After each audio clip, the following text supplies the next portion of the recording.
Imagine waking up on a dirt floor, not in a cozy bed. You're lying next to a goat and your sick brother. The air is full of smoke and bad smells. You have no money, no options, and no control over your life. The land you work on isn't yours. Even your time and body belong to the local lord. This wasn't a fairy tale version of medieval life. It was how peasants really lived. Many died from hunger, sickness, or the cold. But they kept going because they had no other choice. Some people say medieval peasants lived peacefully, close to nature and family. They ate simple food and breathed clean air. But was it really peaceful? Or was each day just a struggle to stay alive? Their homes were small, rough shelters, often just huts made of wood, mud, or stone. These places were dark, wet, and freezing. Roofs made of straw or turf leaked easily and had to be replaced often. Rats and birds lived in the thatch, spreading noise and illness. The floor was usually dirt or hard-packed clay. Some spread straw or reeds to make it feel warmer, but after rain, it turned to thick mud, especially since animals were often kept inside. To stay warm, people sealed the walls with clay, straw, and even manure. In winter, families slept tightly together. Goats or sheep often shared the same room to help keep it warm. There weren't many windows. When there were, they were tiny and covered with stretched animal skin or oiled cloth. This blocked wind, but also let in very little light. Inside, it stayed gloomy all year, especially in winter. The only light came from a fire built on the floor. There were no chimneys. Smoke escaped through cracks or holes in the roof. Most of the time, it just stayed inside, filling lungs and causing constant coughing. Fires weren't put out at night, not because there was plenty of wood, but because restarting them was hard. People carried hot embers in clay pots or buried them in ash to keep the warmth alive. They burned whatever they could find, not just wood, but also dried animal waste, straw, old clothes, and shoes. Furniture was rare. Maybe a rough bench or table, a wooden chest, or a pile of straw to sleep on. Most slept directly on the ground or on hay. Bedding and pillows weren't common. Clothes were folded and placed in corners or hung on wooden pegs. If there were dishes, they were usually clay or wood, fragile and easily cracked.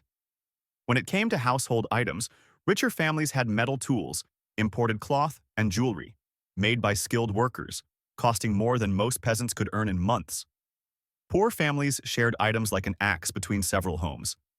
More common items like wooden spoons, handmade pots, or woolen clothes were made locally. They weren't fancy, but they worked. People fixed things again and again until they couldn't be used anymore. Peasant homes were more than just places to sleep. They were also where people worked, cooked, cared for the sick, and even buried their dead. These houses offered little comfort, but they were all they had to protect themselves from nature and from the powerful landlords. Peasants survived through hard work and strong will. Many never left their villages in their entire lives. But they kept fixing their homes, feeding the fire, and hoping for better days. Meals were simple and often repeated. What you ate depended on the weather, the harvest, and what your lord allowed. Most meals included porridge, bread, and soups made from what was grown or found nearby. The goal wasn't to enjoy the food, just to avoid starving. Bread was made from oats, barley, or rye. Wheat was too expensive for common people.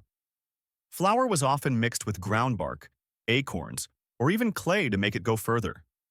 Sometimes bits of stone stayed in the flour, which could damage your teeth. Porridge was usually made with water and had no salt or fat. It was often oat or barley-based, sometimes with a few root vegetables. Meat was very rare, usually only eaten during holidays or when an animal died. Occasionally, someone might catch a rabbit or hedgehog, but hunting was reserved for nobles, and peasants could be punished for it.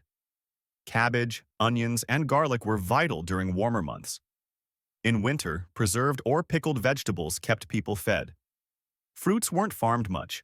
Berries and apples were gathered from the wild. Anything sweet was rare. Water usually came from wells or streams, but it wasn't clean. It could be dirty, full of bugs, or even mixed with animal waste. To avoid sickness, peasants often drank weak beer or ale. It wasn't for fun. It was safer than untreated water. Wine and mead were luxuries most couldn't afford. Famines happened often. Bad weather, storms, or failed crops could ruin an entire year's food supply. In tough times, people ate tree bark, spoiled leftovers, or anything they could chew. In extreme cases, they even ate pets, and sometimes worse. Still, they survived, using every trick they knew to stretch food. Grain was stored in hidden underground pits, lined with straw or ash to keep out bugs and moisture. If lucky, the grain lasted until spring, if mice didn't get to it first. Vegetables like cabbage were fermented in barrels with salt and herbs to keep them edible through winter. Fermented food helped prevent diseases like scurvy. People didn't know the science, just that it worked. Root soups were made from things like burdock or nettles.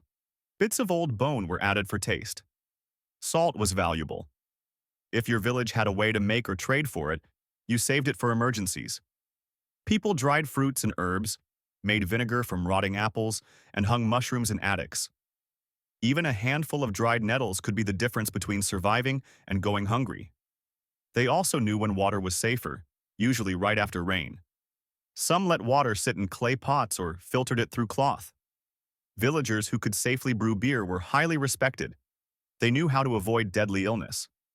Survival came from passed-down knowledge, practice, and trial and error. Not from books, but from elders and neighbors. It was the only way. For peasants, clothing wasn't about fashion. It was for staying warm and protected. Every piece took time and effort. Thread was spun by hand, fabric woven on simple looms, and everything stitched without patterns. Unlike nobles who wore bright colors and fancy fabric, peasants wore what they could make, usually dark, thick, and rough. Wool was the main fabric, taken from sheep and turned into cloth. It stayed scratchy and smelled like animals, often with bits of straw still in it. In warmer months, linen was used. It was cooler, but cost more, and didn't last as long. When materials ran low, peasants used wild plants, like nettle, hemp, or even tree bark. Nettle could actually be turned into soft cloth. It wasn't fancy, but it helped. In many places, poor families reused clothing from nobles. An old tunic or cloak from the manor was taken apart and remade into something new. Peasants owned little, often just one outfit, patched until it fell apart. Winters were harsh, and homes had no heat. People layered clothes and tied leather around their feet. Washing was rare. Soap was scarce. Lice were everywhere. Water was unsafe. Bathing was limited to warm seasons.